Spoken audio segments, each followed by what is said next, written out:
Vale, vamos a desgranar esto. Porque si alguien cree que una web interactiva es simplemente un festival de luces, animaciones complejas y menús dando vueltas sin parar, pues toca replantearse un par de cosas. Totalmente. Hay un malentendido enorme con eso. Hoy, en nuestro análisis a fondo de este 21 de marzo de 2026, vamos a abrir el capó de las interfaces modernas. Y lo haremos basándonos en los apuntes técnicos de un documento fascinante, el DIW08, Contenidos Web Interactivos. Un texto muy revelador, la verdad. Sí, muchísimo. La misión central que tenemos por delante hoy es desmitificar exactamente cómo ese código frío, esos ceros y unos, logran construir un canal de comunicación real. Un canal vivo y dinámico entre una superficie de cristal y el ser humano que la está tocando. Porque en el fondo, el diseño interactivo es pura psicología. Es arquitectura de la información orientada meticulosamente a la fidelización de las personas que navegan por ese entorno. Claro, no es solo que la página quede bonita. Exacto. La interactividad real trata de algo mucho más sutil y profundo que la pura estética. Trata de lograr que la persona perciba que hay un sistema al otro lado prestando atención a cada una de sus acciones. Ajá. Y todo esto, por supuesto, sin abrumar visualmente a nadie y manteniendo la accesibilidad como norma inquebrantable, que eso es fundamental. Pues para entender ese propósito humano, antes siquiera de tocar una sola línea de código, el documento nos presenta un caso práctico fascinante sobre un equipo de desarrollo. Ah, sí, la historia del equipo. Están creando una plataforma web nueva, seguramente para optar a una subvención importante de su ayuntamiento. Y lo que hace Ana en este caso es vital. Una decisión súper inteligente, sí. En lugar de probar el formulario de la web únicamente con otro ingeniero de su equipo, pues decide hacer la prueba de fuego con su abuela. Fíjate, una usuaria que no es nativa digital para nada. Que usa Internet lo estrictamente necesario. Exacto. Y el resultado es revelador, porque logra rellenar el formulario de contacto sin ningún tipo de asistencia externa. De hecho, la experiencia fluye tan bien que pide que le avisen en cuanto la página esté funcionando de verdad para usar ese mismo formulario y encargar su roscón de Reyes. Parece una simple anécdota costumbrista, muy entrañable, pero en realidad encierra la verdadera métrica del éxito en el desarrollo web. Es que piénsalo, una página web sin interactividad es exactamente igual que el escaparate de una tienda en la calle principal, pero con la puerta de entrada cerrada con llave. Una metáfora perfecta. Quien pasea por la calle puede mirar a través del cristal, puede ver los productos expuestos, puede admirar la decoración, pero no puede entrar. No puede preguntar el precio de nada, ni puede hablar con quien atiende. Es una experiencia completamente pasiva, unidireccional. Y lo fascinante aquí es que el propio equipo de desarrollo debate intensamente sobre esto. Se dan cuenta de que añadir interactividad no significa bajo ningún concepto sacrificar la usabilidad. Claro, ¿de qué sirve que se mueva todo si no puedes hacer lo básico? Eso es, el objetivo principal de esa interactividad es establecer el canal de comunicación para resolver dudas y recoger opiniones. Si la abuela de Ana no hubiera podido pedir su roscón de Reyes porque, no sé, un menú desplegable volaba por la pantalla de forma errática, Que pasa mucho, la verdad. o porque el contraste de colores impedía leer las letras, el proyecto habría fracasado estrepitosamente, independientemente de lo avanzado que fuera el código subyacente. Todo diseño tiene que estar centrado en el usuario final. Totalmente de acuerdo. Pero claro, una vez que la base funcional está lista y comprobada, siempre surge la tentación técnica de ir un paso más allá.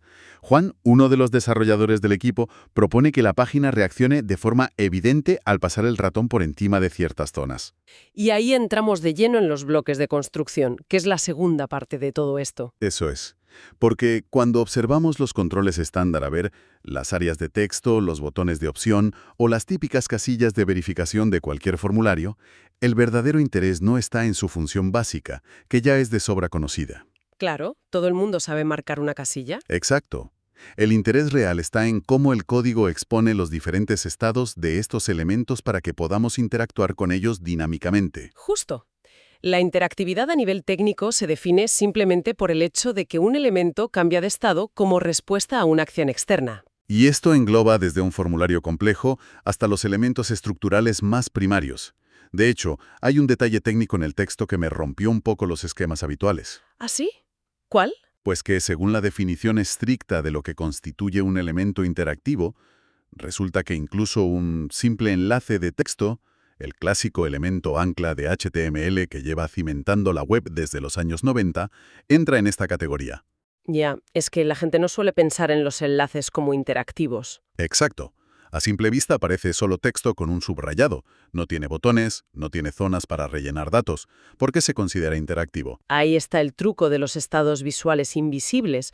Un simple enlace cambia su estado visual de manera constante para proporcionar pistas de navegación que son inestimables. Ah, claro, el cambio de color. Exactamente. Tiene un color por defecto cuando se carga la página por primera vez. Luego cambia temporalmente al registrar un clic, confirmando la acción. Y lo que es aún más crucial en términos de usabilidad, muestra un color diferente de forma persistente. A menudo ese clásico tono morado después de haber sido visitado. El famoso enlace morado, ¿sí? Ese simple cambio de color es retroalimentación pura. Le indica a quien navega exactamente por dónde ha pasado ya en su recorrido por la información. Si conectamos esto con el panorama general, nos damos cuenta de que el navegador necesita saber exactamente dónde está ese enlace para cambiarle el color. Claro, para que el código pueda cambiar el color de ese enlace específico o registrar si se ha marcado una casilla de verificación entre cientos, el programa no puede adivinar la posición de los elementos por arte de magia. No, necesita un mapa exacto. Y ahí es donde entra en juego el DOM. El famoso modelo de objetos de documento, que básicamente es la estructura lógica profunda que permite que cualquier plataforma moderna funcione de forma coherente. Aquí es donde se pone realmente interesante. Porque claro, pensando en esa jerarquía estructurada de este famoso DOM, me viene a la mente la imagen visual de las matrioscas. ¿Las muñecas rusas de madera? Esas mismas, las que encajan unas dentro de otras. El navegador en sí, el propio programa de software que abrimos en el ordenador, sería la muñeca más grande de todas.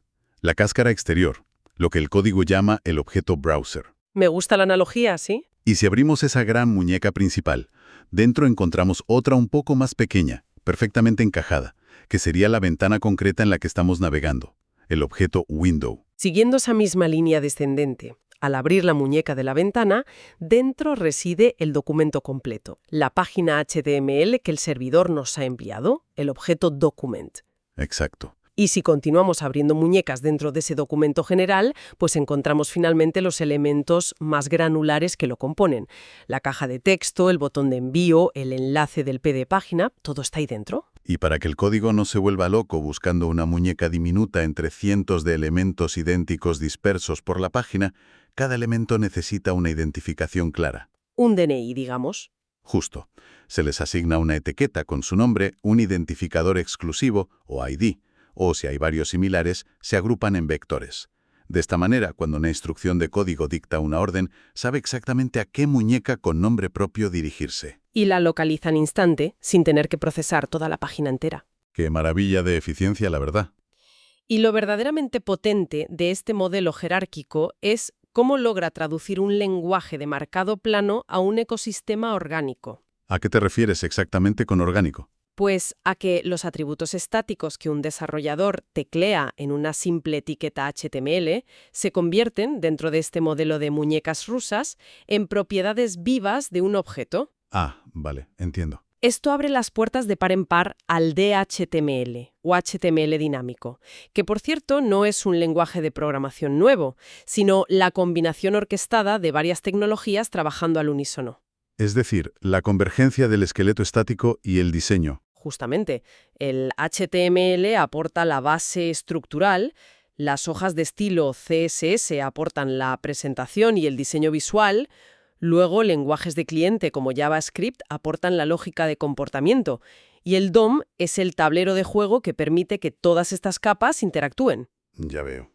Gracias a ese mapa milimétrico del DOM, las reglas de CSS pueden utilizar pseudoclases como hover o focus para decirle al navegador que, justo en el momento en que el cursor pase por encima de un botón muy concreto, modifique su color de fondo instantáneamente. Claro, o permite que un bloque de JavaScript intercepte una pulsación del teclado y redibuje una sección entera de la página en milisegundos, sin tener que recargar todo desde el servidor. Exacto. Pero a ver, tener un poder tan absoluto para modificar la apariencia o el comportamiento de cualquier elemento sobre la marcha suena al paraíso de cualquier desarrollador, pero también plantea un abismo de errores potenciales. Un abismo gigante, sí. Si la tecnología falla por la razón que sea, el desastre a nivel de usabilidad puede ser total. Y ahí reside la gran responsabilidad técnica y ética del desarrollo moderno. Volviendo a la sala de reuniones de nuestro equipo de programadores, vemos este conflicto en tiempo real. El debate entre Juan y Ada, ¿verdad? Ese mismo. Juan, que domina los lenguajes de cliente, propone añadir interactividad masiva con JavaScript para controlar cada evento visual y hacer la experiencia extremadamente fluida. Y Ada, su compañera, frena en seco esa iniciativa. Ada es la voz de la razón ahí. Totalmente. Le recuerda una norma inviolable en la arquitectura de la información, la estricta separación entre el contenido, la apariencia y el comportamiento. Y es el momento en el que Carlos lanza la duda metódica por excelencia en este campo. Pregunta: ¿qué pasa si un usuario no tiene activado el JavaScript en su navegador? La gran pregunta. Es la prueba de estrés definitiva. Esto plantea una pregunta importante sobre cómo construimos para la web, porque si la arquitectura se ha planificado correctamente, la ausencia del motor de JavaScript solo debería implicar que esa persona se pierda una capa de experiencia visual. Una capa más rica o dinámica, claro. Exacto. Pero la funcionalidad central y vital de la página no puede desaparecer. La abuela de Ana tiene que poder seguir enviando su petición del roscón de Reyes, aunque el formulario no haga animaciones suaves al cambiar de campo. Qué importante es eso. Por esta razón el documento advierte con tanta vehemencia contra el uso de código en línea, ¿no? Sí, es un error clásico de diseño. Introducir órdenes de comportamiento directamente mezcladas dentro de la propia etiqueta HTML. Utilizando atributos como un onChange para ejecutar una función de validación justo ahí, en medio de la estructura de la página. Eso es fatal. La práctica correcta exige aislar todo ese código de comportamiento y sacarlo a archivos externos vinculados. Así, si el script falla o no carga por mala conexión, el HTML sigue impecable y legible. Fíjate que hay una dualidad muy interesante cuando abordamos este tema de la validación. Sabemos que utilizar JavaScript en el navegador del cliente es una táctica fantástica para validar datos rápidamente. Sí, te ahorra muchísimo tiempo. Claro. Si alguien olvida poner la arroba en su dirección de correo electrónico, el script detecta el error en milisegundos y muestra un aviso. Esto evita enviar un paquete de datos erróneo a través de la red, hacer trabajar al servidor remoto y esperar a que devuelva una página de error. Es pura eficiencia. Sin embargo, el texto insiste en que jamás debemos confiar exclusivamente en esa validación rápida del cliente, que es imperativo revalidar todos esos mismos datos en el lado del servidor, utilizando tecnologías como PHP o similares. Obligar al sistema a hacer un doble trabajo de validación puede parecer redundante a primera vista, desde luego. Sí, pero es el único blindaje real. Pensando en el mecanismo detrás de esto, la dinámica me recuerda muchísimo al sistema de seguridad de una discoteca. A ver esa metáfora. Piénsalo. Depender únicamente del JavaScript en el navegador es como tener un portero de seguridad en la puerta principal. Este portero revisa los DNIs a la entrada, decide de forma instantánea quién cumple la edad requerido y agiliza inmensamente la cola. Un sistema altamente eficiente, claro. Pero, ¿qué ocurre si el portero se va al baño un momento? Es decir, si el navegador de quien visita la página tiene el motor de JavaScript deshabilitado, bloqueado por una extensión, o simplemente la conexión ha fallado. Pues que la puerta se queda abierta. Exacto. La puerta principal se queda completamente abierta y sin vigilancia. Cualquiera podría introducir datos falsos, código malicioso o formularios incompletos directamente al sistema. Por eso, hace falta seguridad dentro del local. Que sería nuestro servidor. Ese segundo filtro que revise a todos los que ya han cruzado la puerta para confirmar la legitimidad absoluta de los datos, haya portero fuera o no. Pues mira, esa metáfora del portero ilustra perfectamente la vulnerabilidad inherente de depositar toda la confianza en las tecnologías del lado del cliente. Desarrollando el concepto técnico, esto es el pilar de lo que la industria denomina JavaScript no obstrusivo.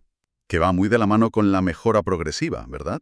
Totalmente inseparables, porque incrustar lógica de programación directamente en las etiquetas asume de forma muy ingenua que el entorno de visualización siempre será perfecto, y el ecosistema real de Internet es caótico por naturaleza. Hay gente con navegadores antiquísimos. Exacto. O anexiones inestables en el tren donde el archivo de scripts jamás llega a descargarse. O configuraciones corporativas que bloquean por defecto el código dinámico. La mejora progresiva consiste en asumir ese caos. Significa planificar asumiendo el peor escenario posible, ¿no? Así es, construir primero una base robusta, utilizando únicamente ladrillos de HTML puro.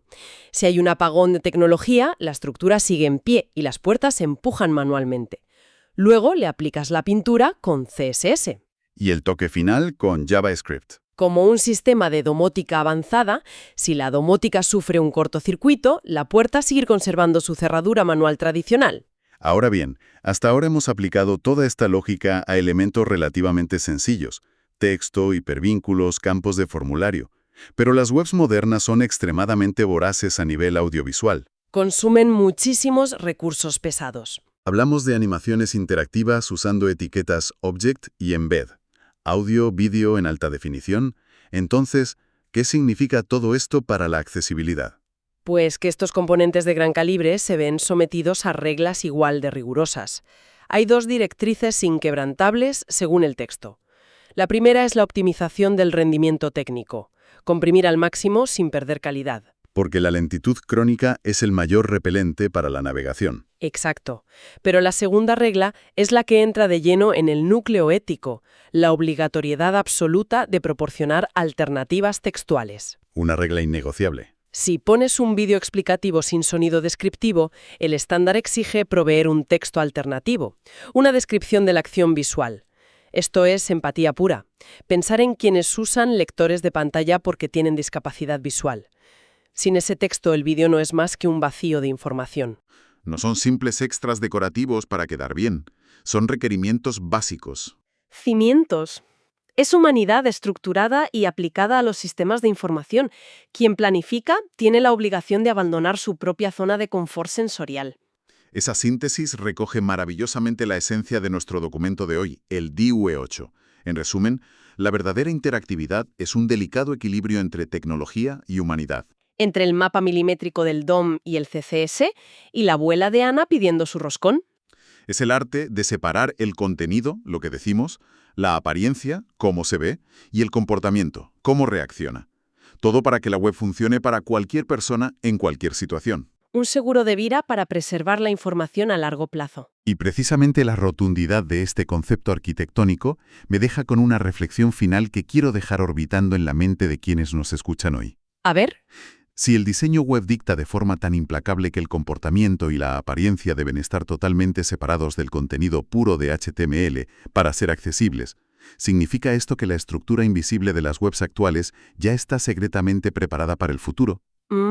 ¡Qué interesante! Un futuro donde quizá naveguemos sin pantallas visuales, guiados puramente por agentes de voz o interfaces neuronales que no necesitan saber de qué color es un botón, que solo leerán ese esqueleto de información puro y desnudo. Es algo para detenerse a pensar. Desde luego que sí. Pues ahí lo dejamos. Hasta la próxima inmersión.